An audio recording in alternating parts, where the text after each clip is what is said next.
and welcome to episode 5 of Live from the House of Robot. Today is Diwali. It's the Hindu Festival of Lights, and it's one of my favorite holidays. I have lights back there for us.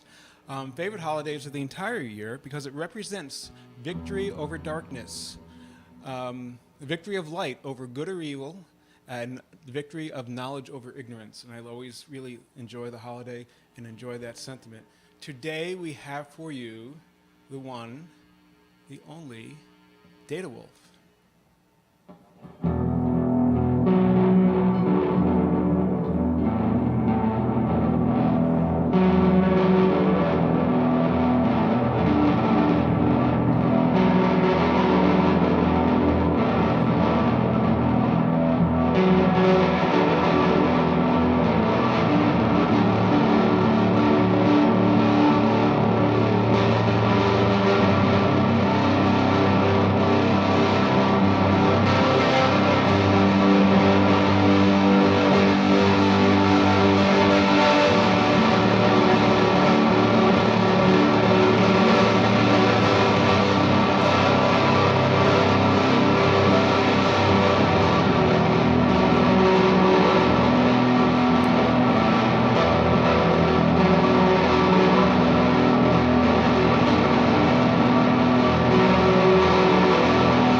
So thank you for joining us Thank you. on the Festival of Light Day. Oh, yeah. I was going to put candles on your amps, but let's not put open flame on the amps. Oh, there's enough animal hair on them already.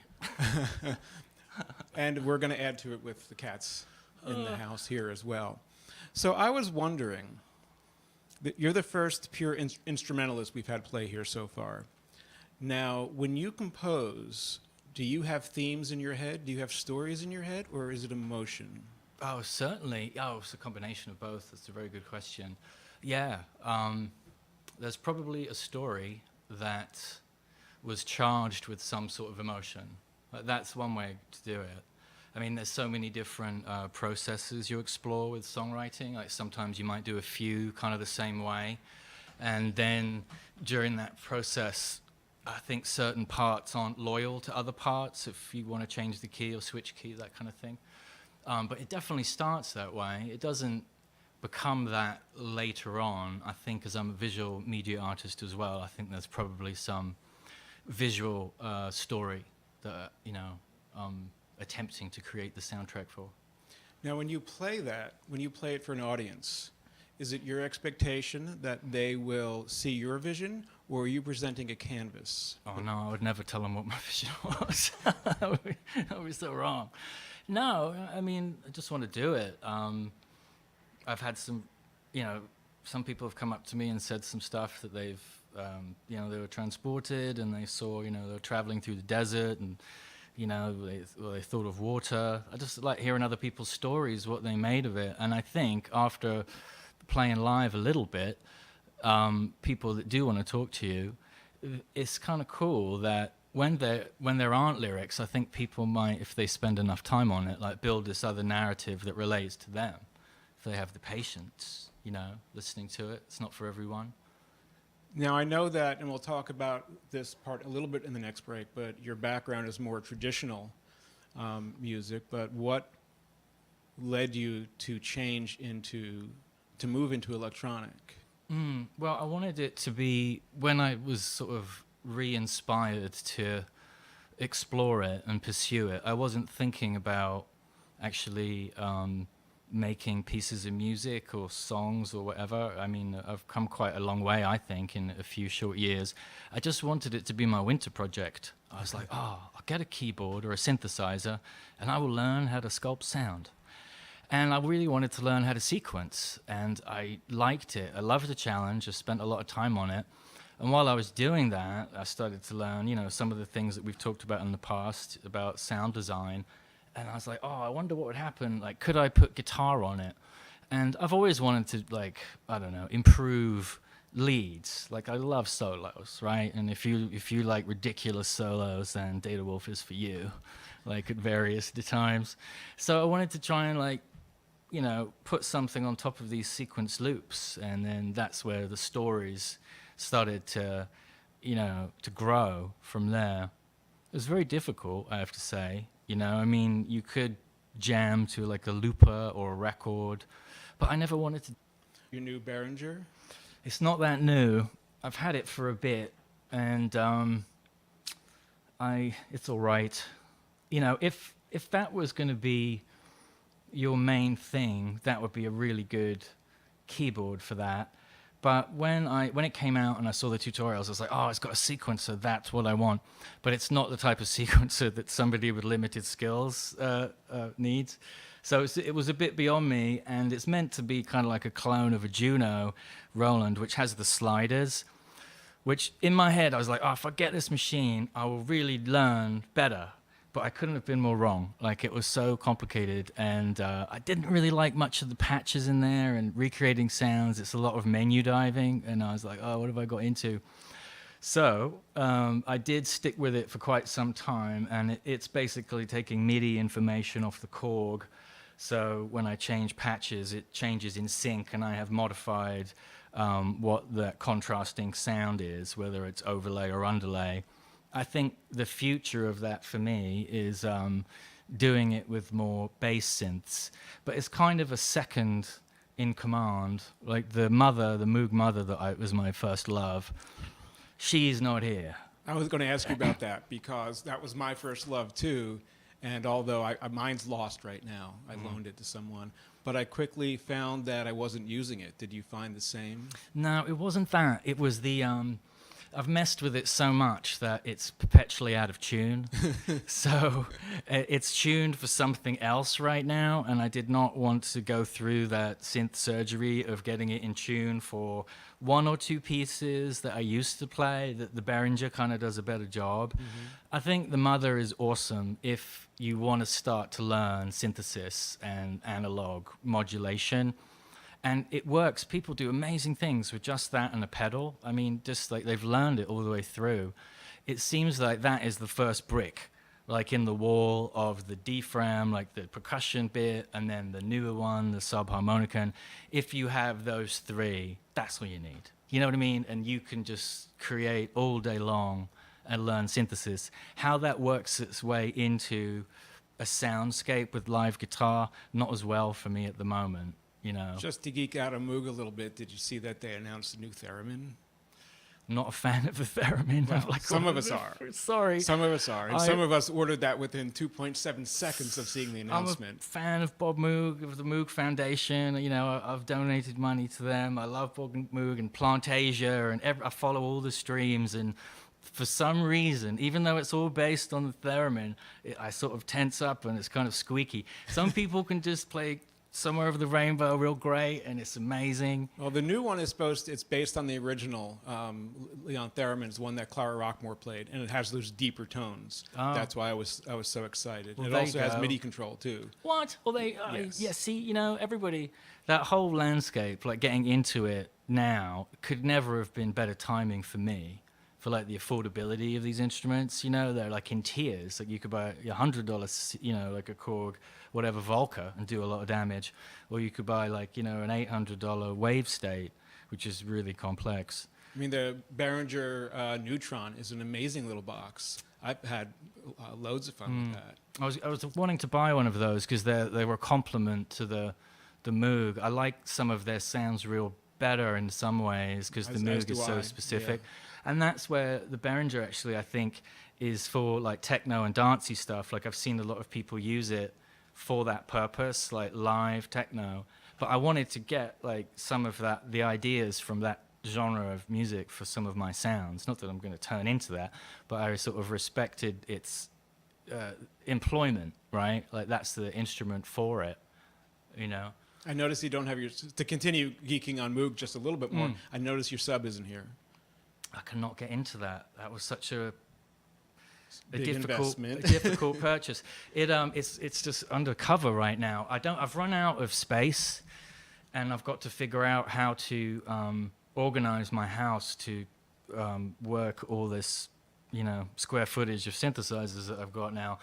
I've got to get back into it. Like it's one moment was playing with Postliminal, and that was great. And if that was all That was ever, a fun night. That ever was, lived that, for, that was a yeah, blast, wasn't it? That night. Yeah, I mean, I still think about that night, like, you know, it was, and the music particularly, like, so I really kind of bought it for that. It's truthfully, you know, not for myself. And then when that ended, I was like, you know, I found it to be so complicated. And now I've got this wave state that's really hard beyond me. Is that a wavetable synth?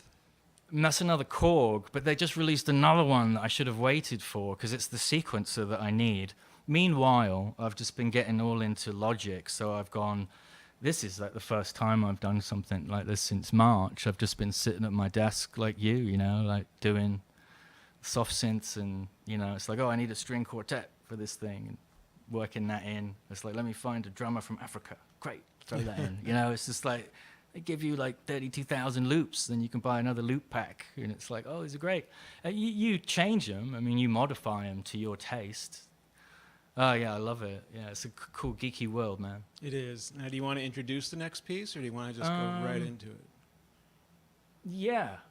Well, I mean, it's one that I've had for a while. It's evolved that I still have a lot of love for. It's called, you know, When Everything Falls Apart.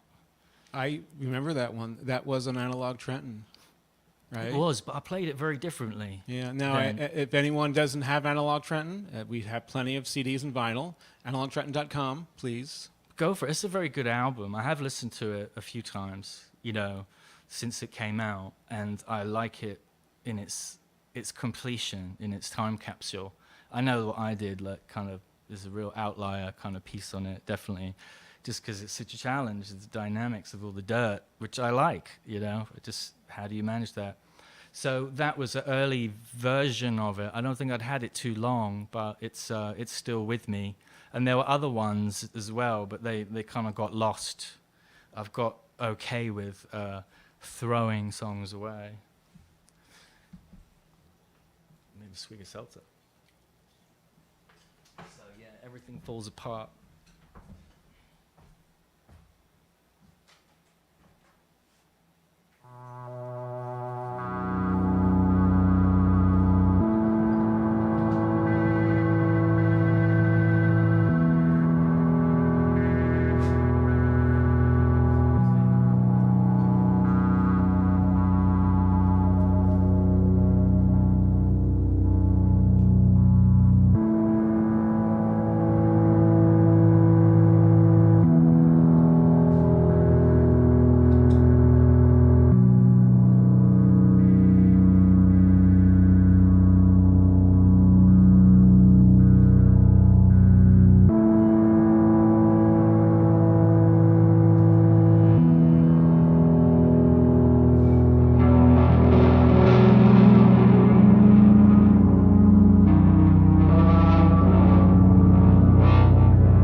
Now, I think I remember that second one. Believe you played that at Nuclear Winter. That was a show that I believe you put together, and that you, myself, and Abdul performed at. Right, right. Electronic winter, nuclear Electronic winter's winter. nuclear winter's better.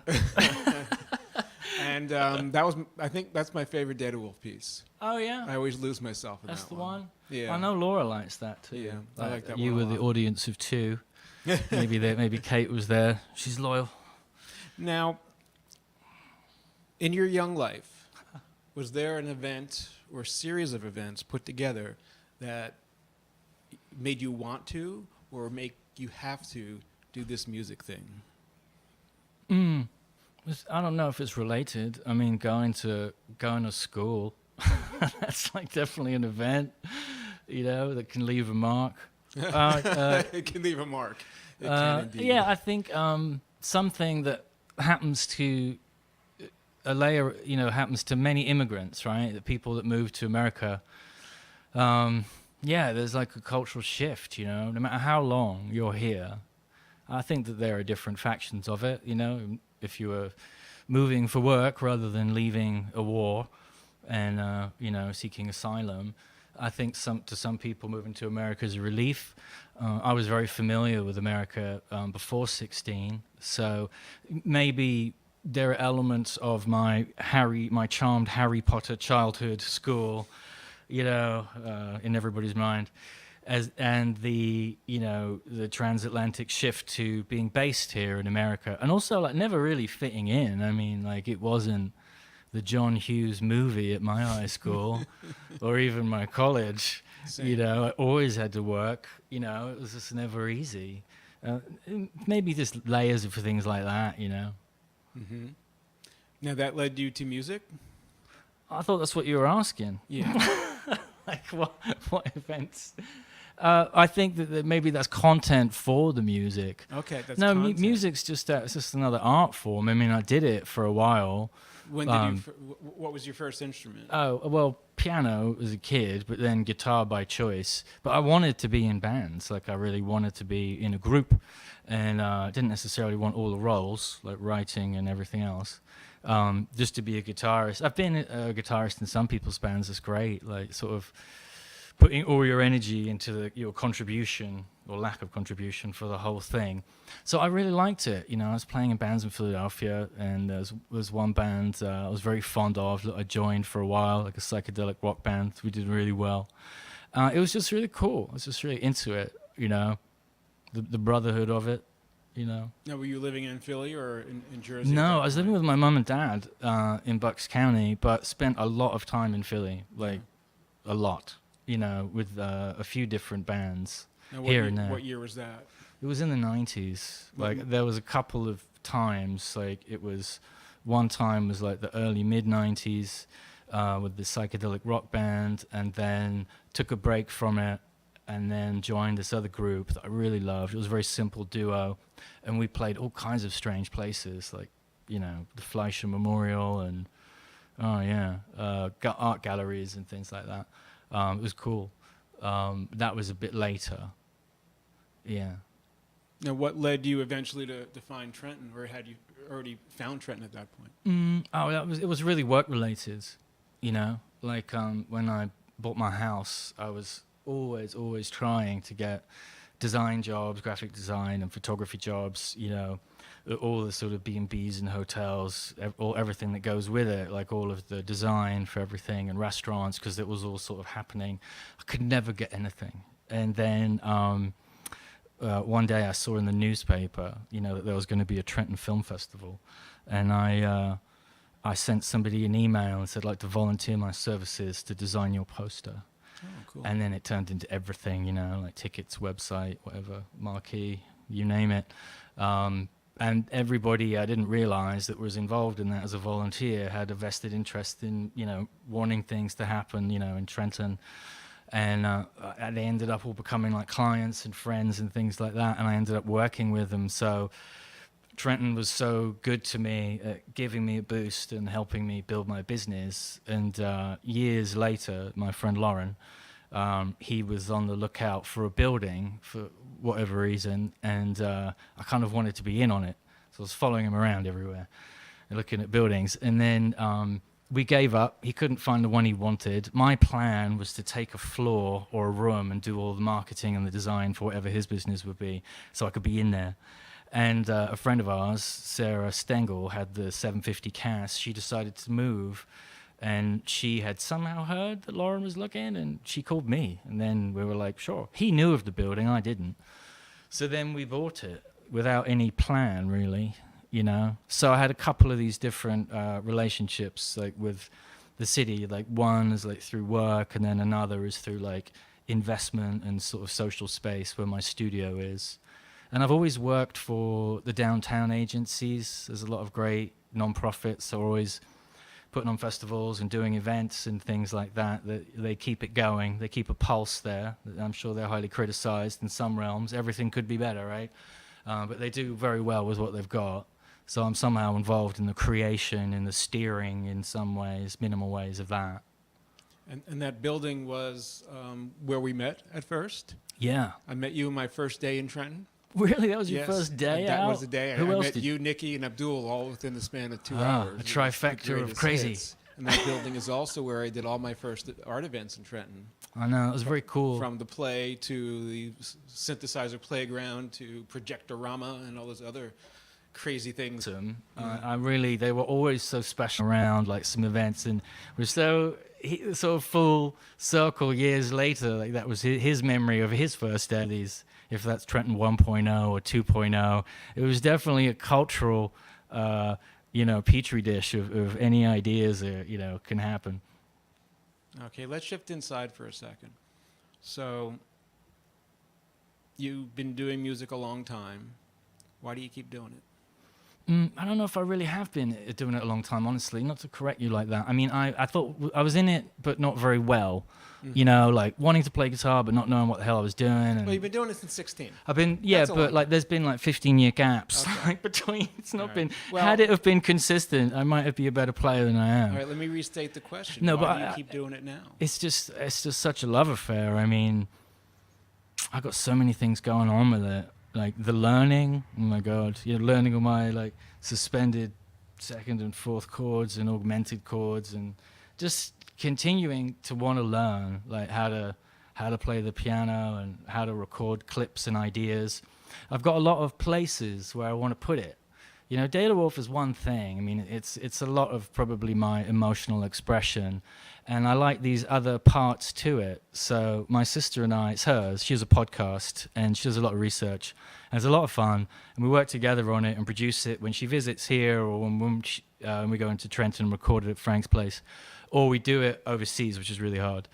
And then I get to do all the music. So with the amount of followers we have, they get to hear all of the squeaky moog stuff and, sequences that I kind of like and I want to keep. So it's out there, it's in the background of these podcasts on Apple Podcasts. So that is a real driver, and that's because of my sister. She's like, I was thinking we should maybe do this thing, and the medium of the podcast seemed like the sensible thing. So I'm constantly under pressure to write stuff to fit a certain amount of space, which is a very good discipline. Does it ever scare or overwhelm you?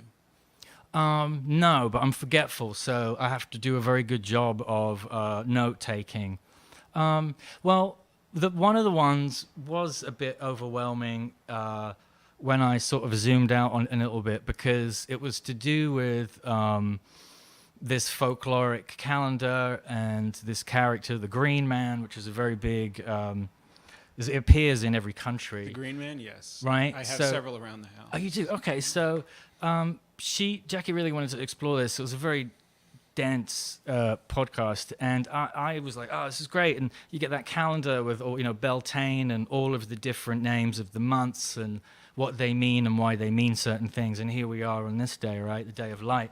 And so I wanted to put this recording together, release it after I'd had the writing for the podcast. And I was like, I felt a little intimidated. Like, who am I to say that this is the music for this thing? Like, it's just inspired by this cycle. So I have some moments with it, I mean, like, could this be better? Probably. Should I not have done that? Maybe.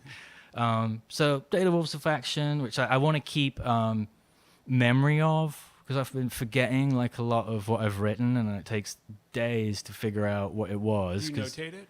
What's that? Do you notate it? I have been. Well, the newest stuff since March, like right before March, I think Jackie and I, my sister, we were at the Botanical Gardens in Brooklyn, and we were like rummaging around, looking at everything. Nothing really was there, apart from I wanted to go to the bonsai room. They've got like a 1,000-year bonsai I wanted to see, take some pictures of it, and we were like just rummaging around, and then I was like, oh, you know, I've really got to get on with this music. We have to go, you know. But it's somewhat pressurized. And around that time, I'd written all of these really slow, like low-key, empty pieces of guitar work. And there's a lot of them.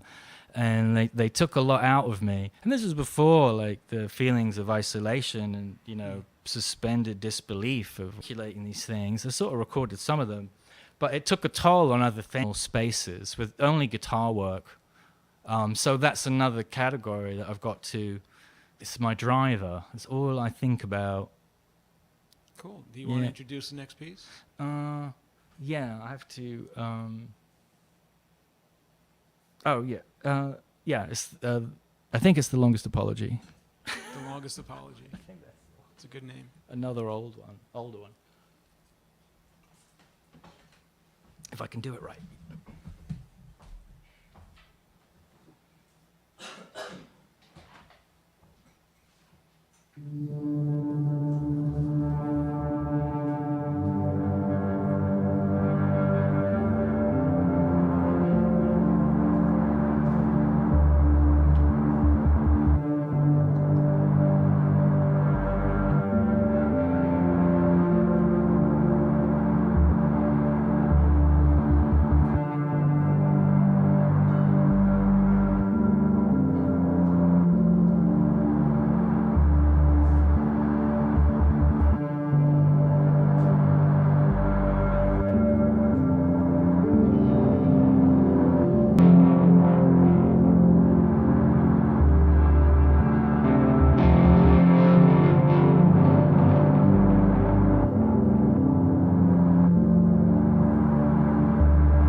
Andrew, thank you so much for joining us, Data Wolf. Thank you very That much for was having me here. wonderful. That was a wonderful set. Now tell us where people can find you, social media-wise or web-wise. Oh yeah, I have a website, datawolf.com, I think. Is it data_wolf or? Oh, I should check that. No, I don't think so. Okay, on Instagram, you're data_wolf. Yeah. From there, there's a link tree where the link in the bio is, and that goes to everywhere, like the SoundCloud, the Bandcamp, other stuff. Yeah, but it all launches from the website as well. Like videos on YouTube. Excellent. Now, you want to talk tell us a little bit about your podcast? Oh, sure. Yeah. I mean, it's such a good laugh. It's a collaboration with my sister on folklore, myths, and legends of Great Britain, primarily in the East Anglia area where she's based. And there's a few episodes on Apple iTunes, not many. And yeah, we just thought we'd do one or two a year just for fun, and do research in folklore, and get better at our research and writing skills and recording and all that. So yeah, that's it. Folklore, Myths and Legends, FML. It's there. You can find it. There's a graphic of what's called the Oozer or something. Cool. Excellent. Well, thank you so much for joining us tonight. Coming up on the program, we have in the coming weeks Dan Castle, 4th, Alamaj, and thank you everyone for watching. We apologize. Evening.